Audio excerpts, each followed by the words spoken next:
Emperor Kael'Voth reclined on his crystalline throne aboard the flagship Dominion, watching the surrender ceremony unfold with smug satisfaction. 15 star systems have fallen in as many days. The combined fleets of a dozen species lay scattered across space like broken toys. And now, finally, the humans were coming to surrender. The transport shuttle docked with minimal fanfare. No escorts, no military honors, just a single, unassuming vessel carrying Earth's diplomatic envoy. It was almost insulting how easily they had capitulated. Ambassador Sarah Chun walked into the throne room with measured steps, her dark suit a stark contrast to the gaudy opulence surrounding her. She carried no ceremonial sword to lay down, no crown to offer in submission, just a simple leather briefcase and an expression of calm resignation. "Your Imperial Majesty," she said with a slight bow, "I come bearing Earth's formal surrender." The Emperor's courtiers tittered with laughter. Admiral Varex, whose fleet had personally crushed the human defense at Proxima, sneered openly. Such a proud species, reduced to sending a single woman to beg for mercy. Chun ignored the insult, stepping forward to place a document on the steps before the throne. "The terms are acceptable to Earth's government. We surrender unconditionally." Emperor Kael'Voth barely glanced at the document.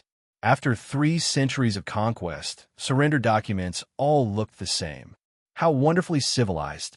And here I expected more resistance from humanity. "We know when we're beaten, Your Majesty." Chen's voice was steady, professional. "Though I do have one question, if you will permit it." The Emperor waved dismissively. "Ask your question, human. Consider it a gesture of magnanimity." Chen reached into her briefcase and withdrew a simple notepad, flipping through pages as if checking her notes. "Your empire operates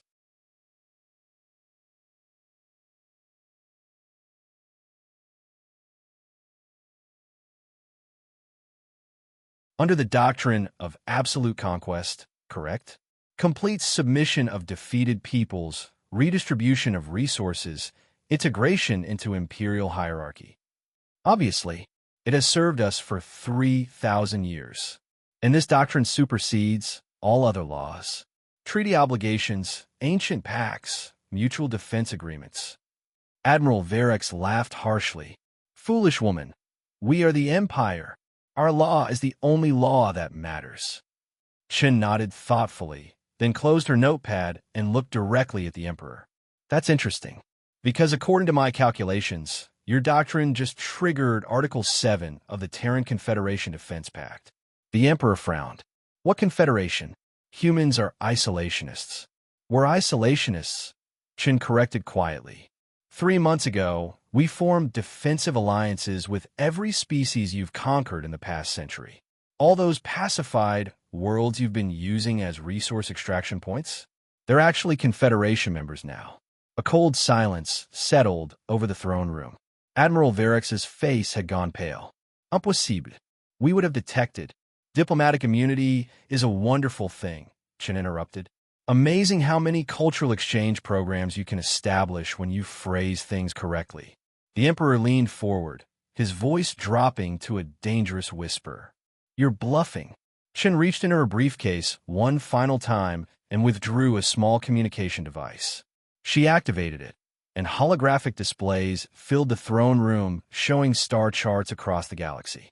Hundreds of worlds, all pulsing with the same signal. Article 7 states that an attack on any Confederation member constitutes an attack on all members, she said, her voice still eerily calm. Your doctrine of absolute conquest just declared war on 47% of the galaxy simultaneously.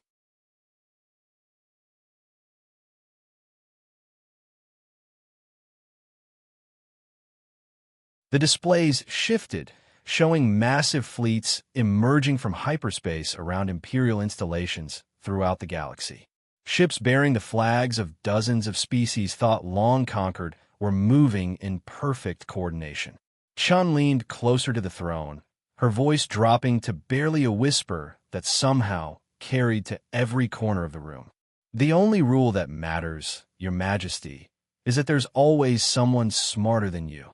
As alarms began blaring throughout the flagship and reports of coordinated uprisings flooded the communication channels, Chen straightened her jacket and walked calmly toward the exit. "Oh, and Emperor?" she called back without turning. "That surrender document? It wasn't ours. It was yours. You just signed it by accepting our terms."